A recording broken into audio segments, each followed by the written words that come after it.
Hello everyone, and welcome back to Pass the Aux Chord. I'm your host, Anthony Fentano.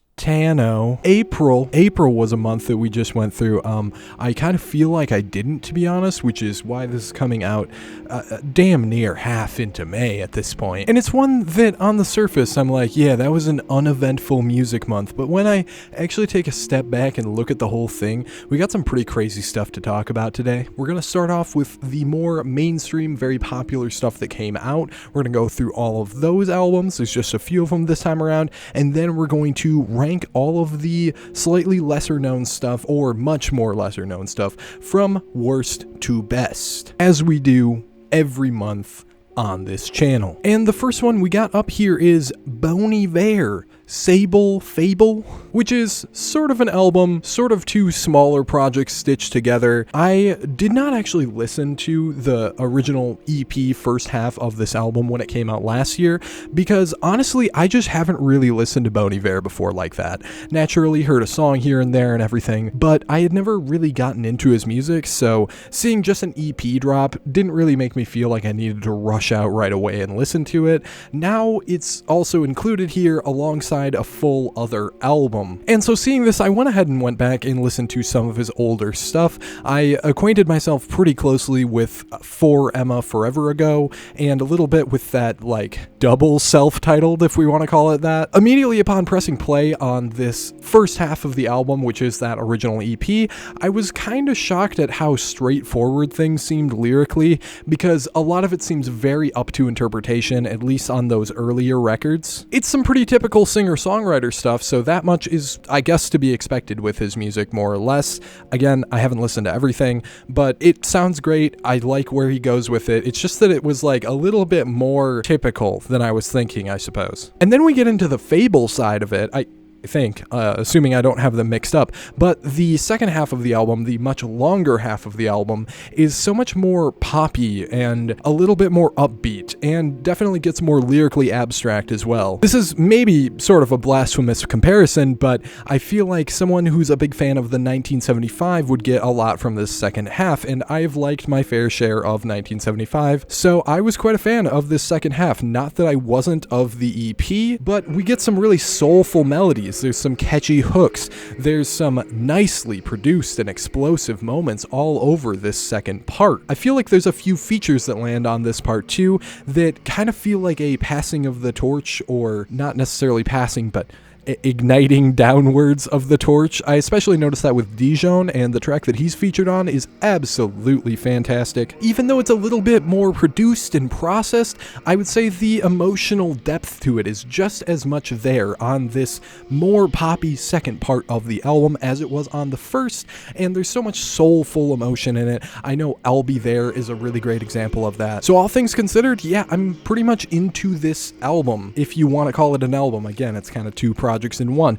Whatever we're calling it, I like it. And I do think that it is, with its flaws here and there. Intro, outro, interlude type moments were not exactly hitting. Some of it's not some of the more original work I've heard from anyone in general, and did kind of feel like it was somewhat run-of-the-mill. Maybe Bon Iver playing it safe. But it is a very pleasant listen. It is a somewhat emotional one. It is at times a stunning one, and it is one absolutely worth checking out. Alright, and next up we have Carson, More Chaos, and I gotta say, it's a little bit hard to take that title seriously when Cardi, his label mate and sort of leader of his label of Opium, has just recently put out his music album, which was significantly more chaotic, whereas this one just kind of feels like the same song a bunch of times. Thankfully though, Ken has never really been bad at that, and if you want something that's a little bit of that rage formula that we've come to know and love in the 2020s, well, some of us love anyways, look no farther. If you want something that's like that but pretty harsh, especially I would say if you're fans of a track like Pop Out that landed on the Cardi album recently, there's absolutely going to be something here for you, and I would say that there was something here for me as well, just because of that. Some of this is excellently produced. He's working with a good list of producers here. Filthy, Pierre Bourne, as well as a host of other names are included among this somewhat lengthy track list, and I guess once you have the right team assembled, you can pull off rage music like this pretty well. The most experimental tracks on the album, I would note Live Leak and Ghoul in particular.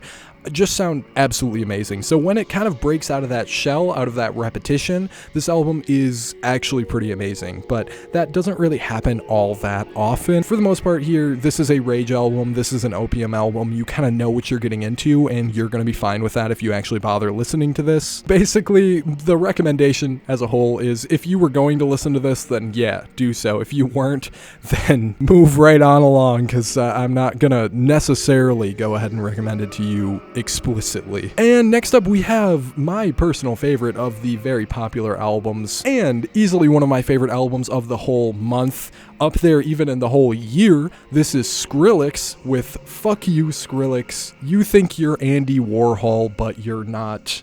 Exclamation points heart. I have a whole short on this where I kind of explain some lore, but basically title taken from graffiti that was left outside of his house, which is awesome little niche power move in a way, but also kind of feels like it might be a conclusion to the Skrillex name and the Skrillex era, because this is the last record that he had to put out under Interscope Records, and given what's physically said on the album, as well as the very chaotic, just putting it all out there nature of this album, it might just be kind of seen as a closing chapter or an epilogue of sorts.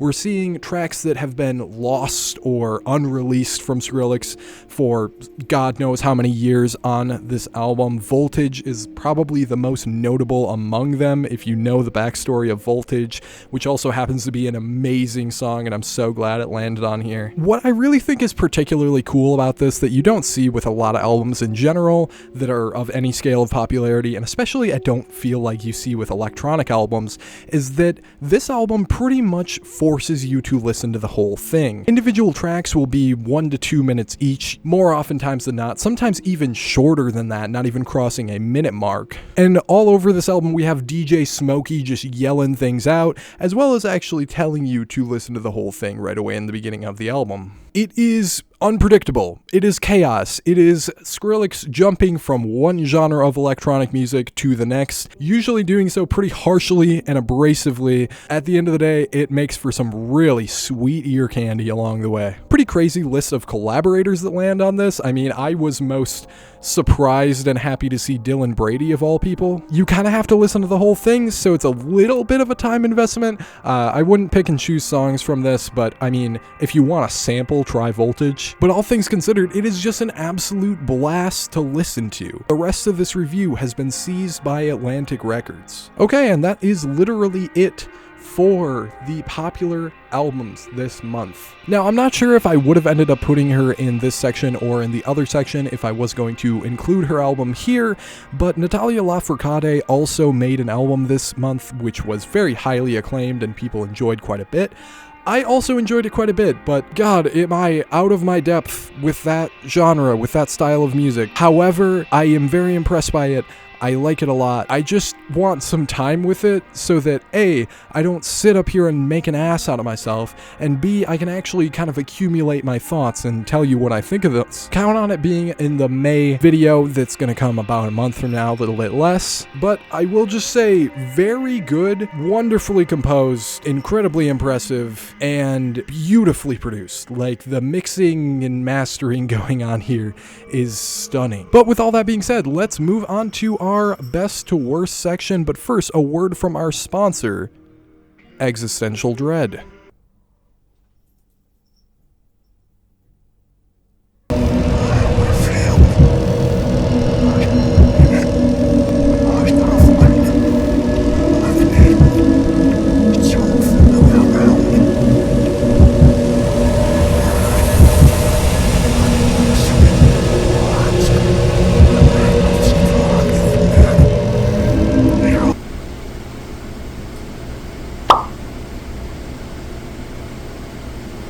Bugs, $10.99. Bugs. And the first one we've got up here is Self-Esteem, A Complicated Woman. Yeah, this is landing all the way at the bottom, and if you look on Album of the Year, it is one of the most massive and jarring critic-to-user score dynamics I have ever seen. Yeah, we are currently sitting with a user score of 38, which is less than half of the critic score of 81. And the sort of self-important nature to this album really makes it feel like it would be some critic shit. Usually pop is a pretty safe genre, which, yeah, this is a pop album despite how it looks. Anyways, it's usually a pretty safe genre because the worst that can go wrong is that it's bland or overproduced or just somewhat monotonous, but every once in a while you get an exception like Self-Esteem where it is downright intolerable. What we have here is what I would say is an AJR level of dynamic theatrics that are so over-dramatic, over-the-top, and overproduced, with very little quality or likability in the songwriting overall. And the lyrical attempt here is going at a very feminist message, which is absolutely fine, of course. And I'm sure the goal was to come across empowering, but instead this album comes across preachy and cringeworthy. Or at the very least, a little bit disingenuous. And that's not just my take either, by the way. Most of the time the sounds you're going to hear on here are going for mass appeal pop, what you would standardly hear, just a kind of worse version of it. But as soon as it breaks out of being generic, I wish immediately that it would go back. The spoken word stuff on I Do and I Don't Care, and In Plain Sight as well, or the electronic and dance styles of Mother and 69 are terrible. It is a terrible attempt to break into something that this album never needed to break into and did not really have the ability or wherewithal to pursue. And honestly, it's frankly just a bit embarrassing. So if you ever need a reason to not listen to the critics, here you go. Here you have it. Next up, second from the bottom, but enormously higher in score, is Brandi Carlile and Elton John with Who Believes in Angels. It goes without saying to an extent, but Brandi Carlile and Elton John are both great performers, great singers, great vocalists all around, and that kind of seems like it's the only appeal of this album. This album is a great showcase of skill, and they're delivering in that regard, most definitely. But as far as actual songs and how far that gets us on Who Believes in Angels, there's not really many memorable qualities to this album whatsoever. It's overproduced, a bit repetitive, and just unmemorable as a whole. The bigger statements on this album, like The Rose of Laura Nyro and The Riverman, are exceptions. I would say that there's some storytelling going on, there's some legitimate balladry and songwriting that's pretty cool, but it's too little too late and too few and far between. So overall, I am just massively indifferent towards this one, rather than really having any strong like or dislike towards it, which is fine. And something I can say pretty similar things about is this new one from infamous rock band, I guess we could say, Ghost. Their whole shtick, their whole aesthetic, and their whole gimmick at this point has been that they have this visually very jarringly dark and edgy and satanic persona. This visual aesthetic that you usually only see something along this lines with genres like black metal. And then they come out and it just kind of sounds like some classic rock, some arena rock, that sort of thing. And they're doing their thing, they're doing that again, and they're doing it pretty okay. The issue is just that Skeletá is only that. It is only them rehashing this gimmick and this aesthetic without really giving me much more, and I have to wonder when this gimmick has run its course. They're sounding just as 80s rock, classic rock, and glam rock as ever, to the point that the opener sounds like Who's Crying Now by Foreigner from Hot Topic, and I just don't know exactly why I needed that. There's not really a great reason to listen to this over the classics, but if you're really itching for something that's especially somewhat gothic stylistically, and you're someone who's into classic rock and needs some new tracks for rotation, then I see no reason not to listen to this one, but I can't say that there's there's a great reason to listen to it above the classics either. I will absolutely give them that they are instrumentally pretty impressive. There's some pretty decent vocal performances. However, that can kind of all be balanced out and negated by some of the worst lyricism that lands on here. So you end up with something just okay again. And really, for all of their great aesthetics and some of the best songs that they've put forward in the past that are revivalism done a little bit more tastefully and a little bit more interestingly, I just wish that they would get back to that more than anything, or at least just try something new. Next up, we're still in Indifference Land with Westside Gunn. Heels Have Eyes. Funny title.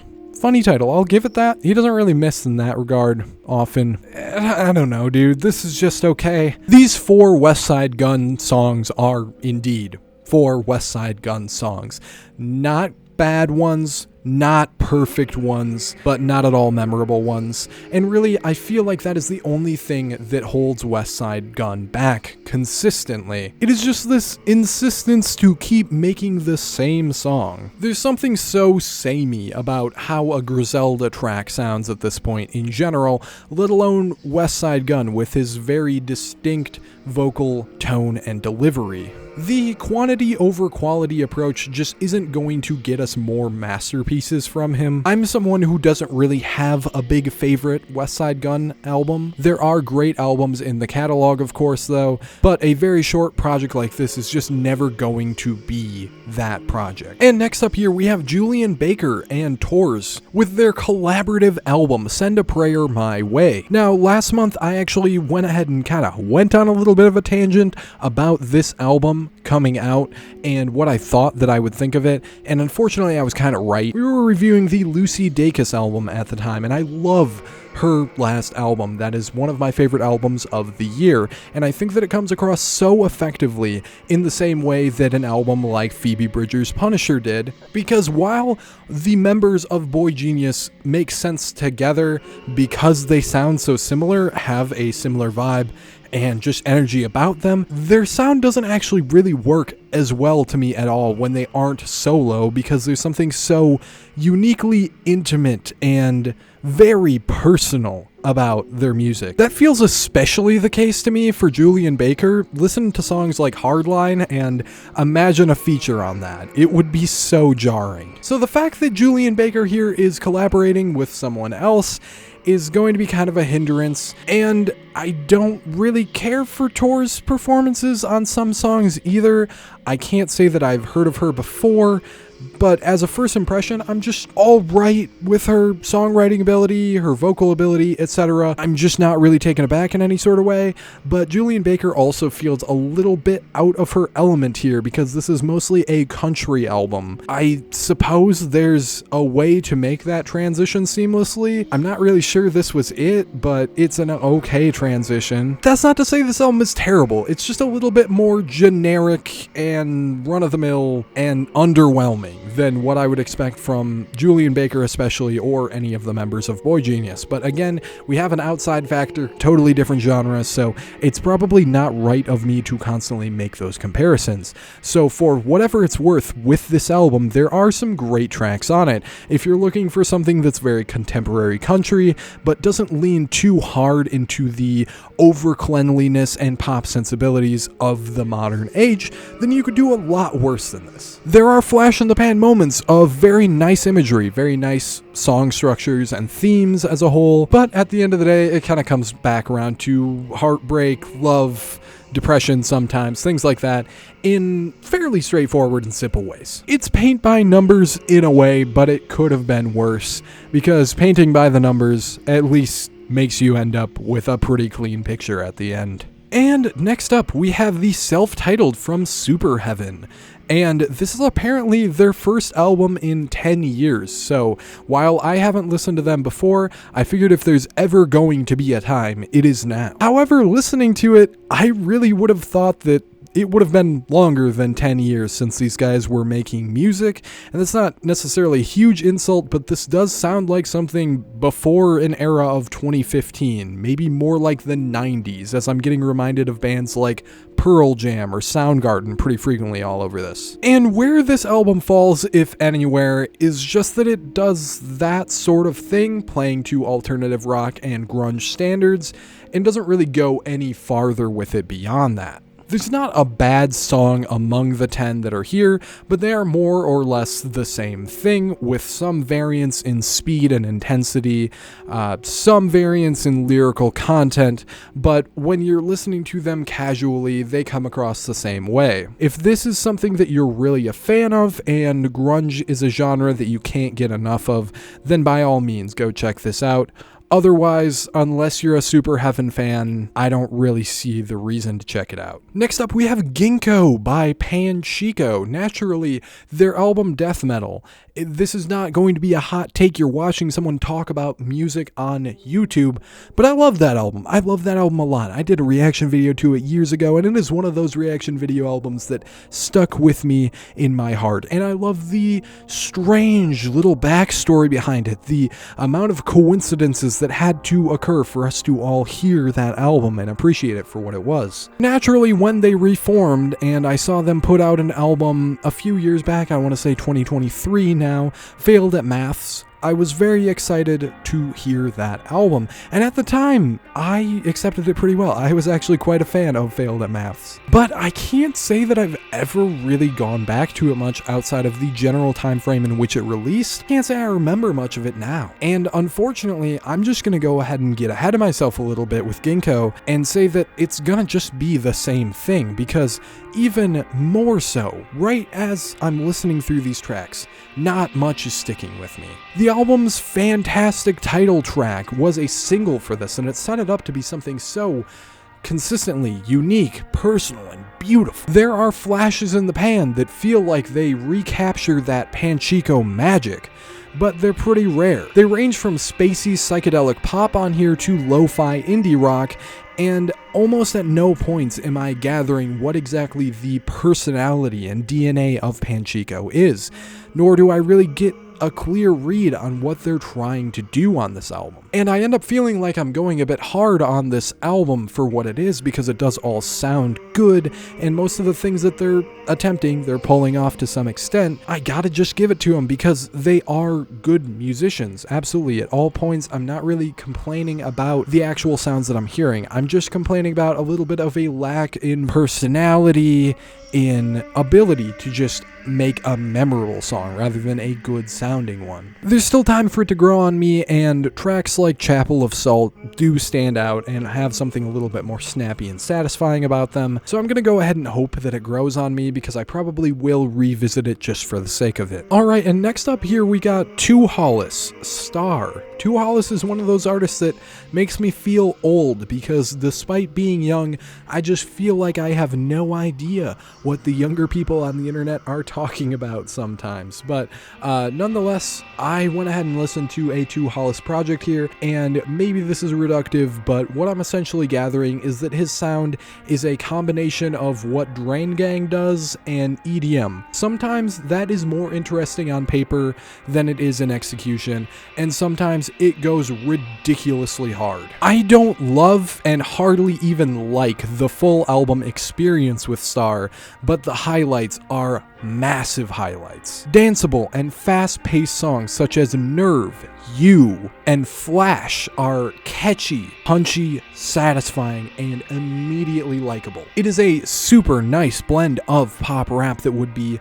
so satisfying in a live setting, but is equally satisfying once you got your nice headphones on and you're just vibing out to it alone. And aside from what is somewhat of a very unique sound and mashing together some things that haven't necessarily been seen mashed together before, Thorrhes seems to have a bit of a magnetic and cult leader-like persona about him. It's a sort of personality that gathers you a massive fan base. And I can't necessarily say that I'm all the way sold on it, it because some tracks he just comes across a little bit unlikable, such as the entire foundation and idea of the song Cope. But other times I can see that there is a little bit of relatability in there, and he is somewhat of an interesting cult of personality type of guy to have a fan base that's as loyal as they seem to be already. The interludes, spoken bits, and especially the acoustic track right near the end do absolutely nothing for me, but I can see why they might do something for somebody else. All around, this one makes me more see the potential and see the vision with TORRES than it makes me a fan, but if he can keep pumping out bangers like his best songs, then he's really got something here. If he could make an album that goes 12 for 12 like the best songs on this album, that would be a masterpiece. However, how it feels when I'm listening to Star is like I'm dodging landmines in a field full of gold. And a side note is that using Minecraft fireworks as a sample, almost as a producer tag in your music, is wild. But I love it. Next up, we got Joe. I think I'm supposed to say that as Joe, probably, with the Crux. Joe Keery cosplaying MGMT and Tame Impala is certainly one of the better actor-to-musician transitions that we've seen. Naturally, there's not something very personal and very unique or generally innovative with the Joe music that we've heard so far, but it is good, and I guess that's kind of all you can really ask for. Standout moments such as Egg and Basic being basic are ones with a lot more creativity, some more individual and standout ideas, and I guess I wish we could hit something that unique more often on this track list, because oftentimes it does feel like I'm just kind of hearing another indie pop, psychedelic pop, etc., that kind of realm of things, artist or band. If this could be expanded upon into something a little bit more meaningfully unique, then I could see a great Joe album coming out in the future. But as it sits, this is a promising direction and some promising musicianship without a whole lot of backbone that really strongly sets it apart from the crowd. Next up, we're going to go over one that was sent to me over on Album of the Year, and one of the ones that was sent over that I actually got around to. This is Sembii, Syrup and Steel. Sembii is a hip-hop producer that has been making the rounds on the Album of the Year community, and I think that he is incredibly promising. Syrup and Steel is another album from him that shows he's very capable in making beats that are in sort of a southern Memphis horrorcore type of genre, but also has a little bit of versatility beyond that as well. Because this record is somewhat varied and goes in spaces from ambient to trap away from that southern hip-hop sort of route, and usually sounds absolutely excellent doing it. I'm absolutely impressed with the production work here. As an album, I just have to say that it's lacking because there's not really usually vocals going on. When there is, they're sampled from a different track, and those end up being my favorite Sembii tracks to actually listen to. But the ones with clips and 3 6 Mafia on here especially really show a proof of concept that works well. Next up, we got the latest from Pigs. Yes, 7 Pigs. Death Hilarious. In stoner rock, in sludge metal, whatever you want to call this general very heavy blend and very slow blend of music, I think that Pigs, etc. are one of the best doing it. And outside of a strange and unexpected LP feature, which was on absolutely no one's bingo card, this album is just more of what you'd really come to expect from them, and that's not really a bad thing at all. There's a bit of a post-punk flair to the vocals oftentimes, and that added some more personality, a little bit more life to the record, and lyrically speaking, they continue having some strong concepts to their songs, and a little bit of a dark sense of humor as well, it seems. And what really matters though is that this is hard, heavy, sludgy, droning, beat the hell out of your music, which is cool, and it accomplishes that well. Next up, we got Bodies by Thornhill, and Thornhill is not a band that I had heard of before, but I'm very glad I have now, because they are a band that sounds great within some more accessible forms of metal. Their riffs, their emphasized bass usage, and their big breakdowns go so hard, but they also know their way around a melody, around a chorus, around a really nice hook. These songs range pretty much anywhere on the scale of heaviness, so there's going to be something for everyone to like depending on what you prefer.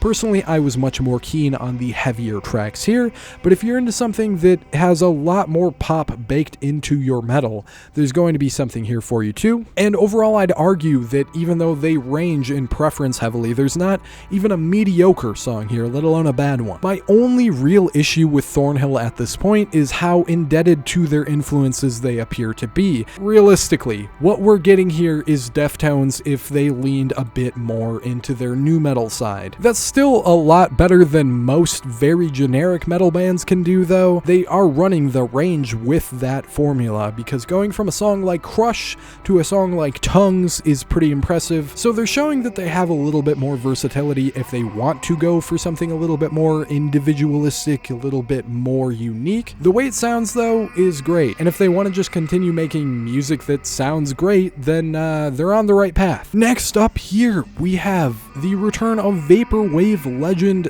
Telepath, with an album title that's not in English, and I don't know how to pronounce it, and let's be real, with vaporwave, he probably doesn't either, and that's okay, because that's the aesthetics of the genre. As you can see, yeah, new Telepath record, and he continues to sound pretty great on this album and make some very nice vaporwave. Slushwave, in particular, being the genre that we're working with, the subculture of vaporwave that we're working with, and Telepath has always been very popular within that niche especially, but the vaporwave niche as a whole, and that has never been unearned, because what he puts into it does sound better and stands out from the rest pretty significantly. There are some occasional differences, absolutely, but for the most part though, what you're going to want to get from a Telepath album is here, and there's not a whole lot else. The main standout feature you're going to find on this album is that most of the songs are exceptionally long, some even cracking the 15-minute mark, meaning that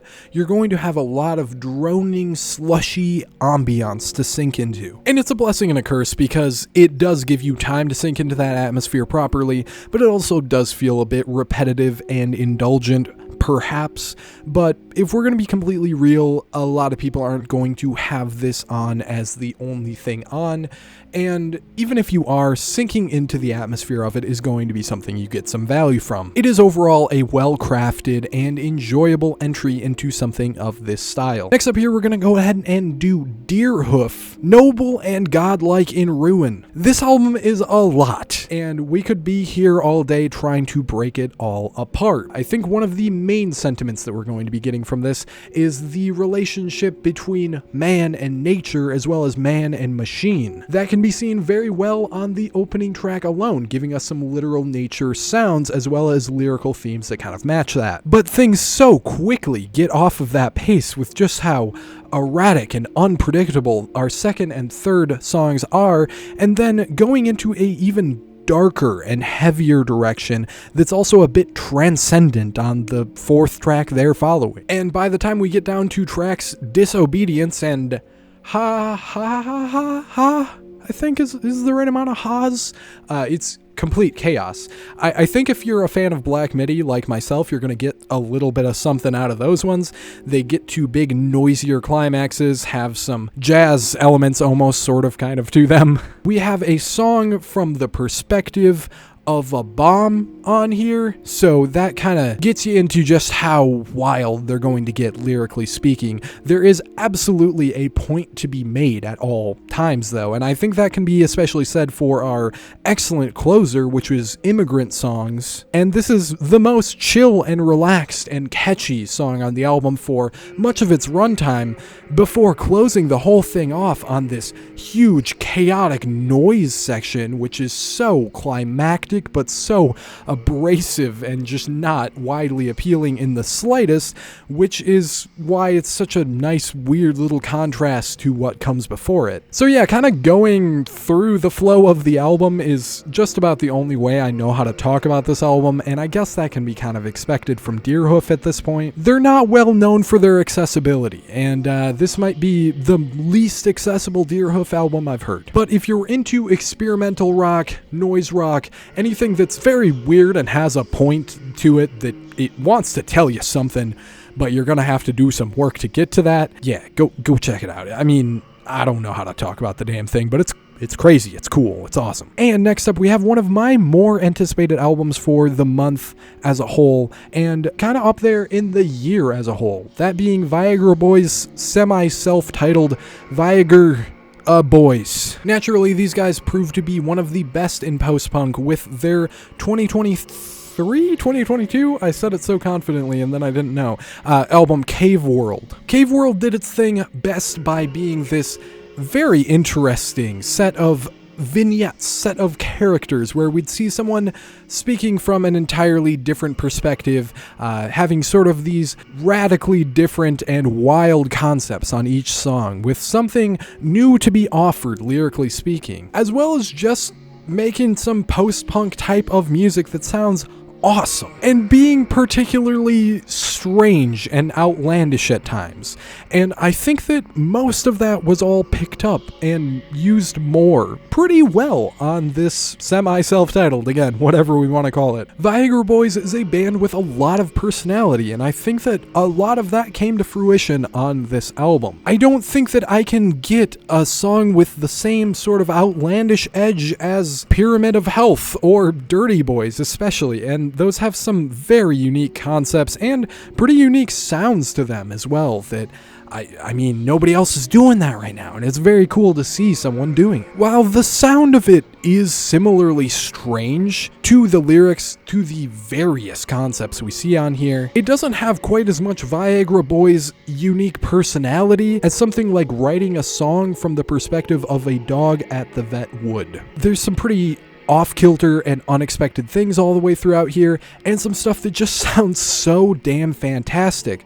Lyrically speaking, one of my least favorite tracks is Waterboy, just because I feel like I don't get a specific concept out of it, but it sounds so cool, and those riffs during the chorus just, it's some nice punk ear candy. But the only area this album ends up falling short to me is when we get to things on either far end of the extreme for how experimental they get, because the Bog Body, for example, just sounds like a regular post-punk song to me, and then on the other side of that spectrum we have something like Best in Show Part 4. Don't get me wrong, I can certainly get behind psychotic ramblings over a free jazz instrumental, but I don't know if it needed to be the longest song on the album.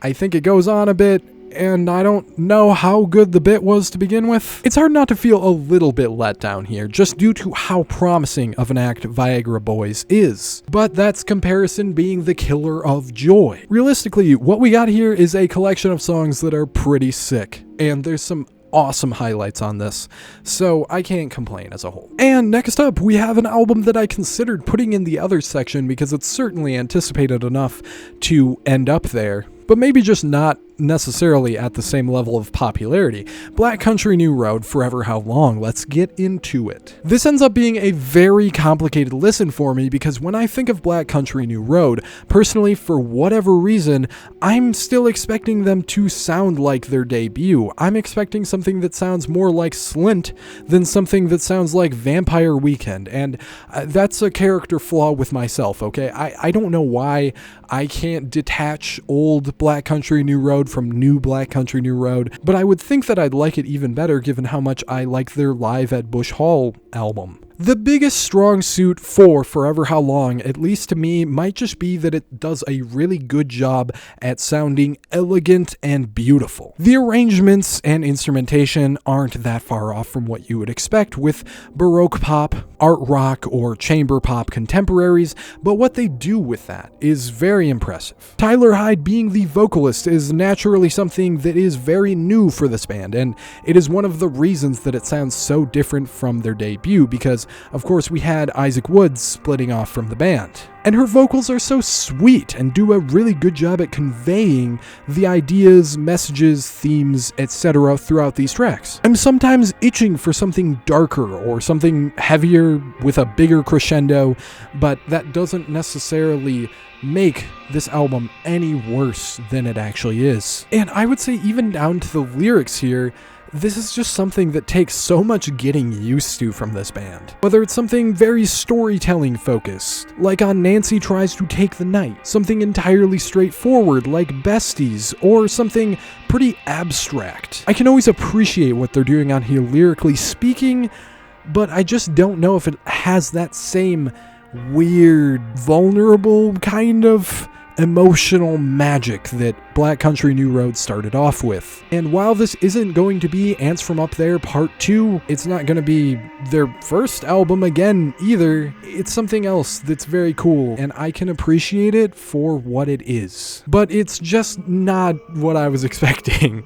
But it's good. So it's good. Next up, almost at the top of the month, we have A.R.E.A.S, or A.R.E.A.S, depending on how we look at it, with You Won't Last Forever. Now, I can't say I'm exactly a connoisseur and expert in the genre, but anything within the general realm of harsh noise is something I'm very hit or miss on, but this has got to be one of the best, if not the best, albums in the entire grander scope of that sort of music, and that is for it being so damn effective at what it does. This album aims to frighten and disturb, and it does that so well within the first 5 seconds of the album alone. The fast-paced, harsh, and repeating sounds that this album likes to use on tracks like The Opener or Bear Trap are so anxiety-inducing. You're sitting there, nothing going on, getting fight or flight reflexes from fucking music. It's insane. Even the album's more ambient and droning portions, such as They Know Who You Are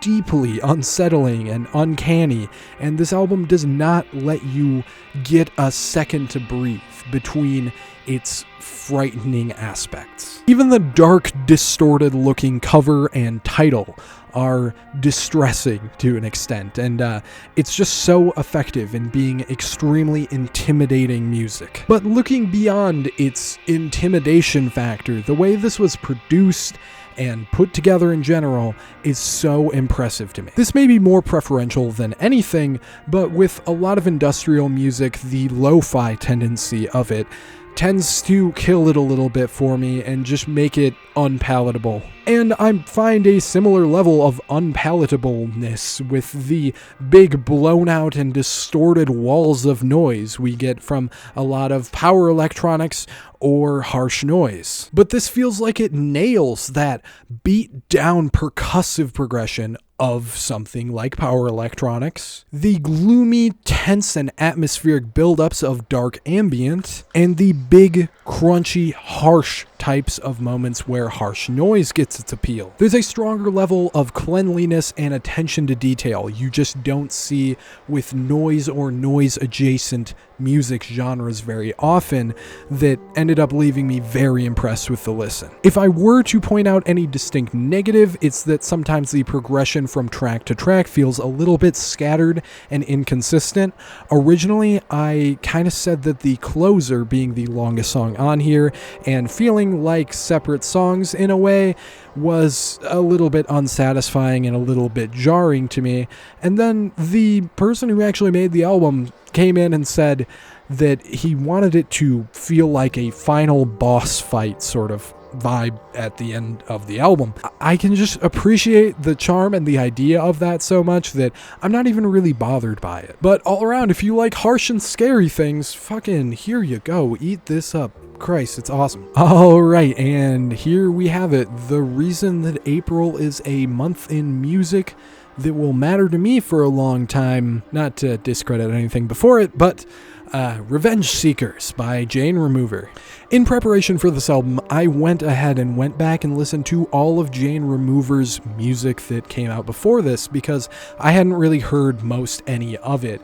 And while it is extremely varied, there seems to be one consistent thread, and that is the very high, top-notch level of quality. And that level of versatility is really what sets her apart, because going from shoegaze-leaning indie rock on her last album, Census Designated, into a fusion of experimental hip-hop and digicore is a transition that is so dramatic. So dramatic that it's hard to even name an artist that has done one that dramatic. So you would expect that naturally that is a recipe for disaster. Surely you would think that this would take some serious time to adapt to, and that this first attempt wouldn't nail it. But no. Not the case in the slightest. This is actually her best album, and I would say by even quite a bit. Arguably, even though I love Census Designated a lot, this wipes everything else, and it is so good. This album sounds how the modern internet age feels, and that has never been done so well, and part of that leans into the fact that the genres that are being worked with here are some most enjoyed by the most terminally online of listeners. Rage, digicore, and hyperpop are some of the most recently conceived genres, really stuff that's only come to us in the last less than a decade probably, so naturally combining them together gives you something that is extremely modern and cutting edge. Saying there's nothing else like it is a very commonly used phrase when talking about how enjoyable an album or really anything might be, but that might be true in an incredibly literal sense here because there might not have been time for there to have been anything created that's anything quite like it. Naturally, you could make comparisons anywhere from JPEG Mafia to Femtanol, but there's nothing that really nails how this album sounds in similarity. And naturally, something being unique or even something being innovative isn't necessarily an indicator that it is great, just that it is those things. Fortunately, the music on Revengeseekerz proves it's great anyways. This album is immaculately self-produced, which is such an impressive feat with just how many things are attempted and how many times Jane sticks the landing perfectly. There are so many sweet, catchy, satisfying, and euphoric moments all over this, such as the last minute of experimental Skin, if we want an example, the euphoric chorus of Dancing with Your Eyes Closed, or the explosive climactic breakdown of Dream Flasher. The controlled chaos here is executed to a level never seen before since the best tracks from Death Grips. I didn't mean to do this. If that's your sort of thing, then this album might as well be a drug.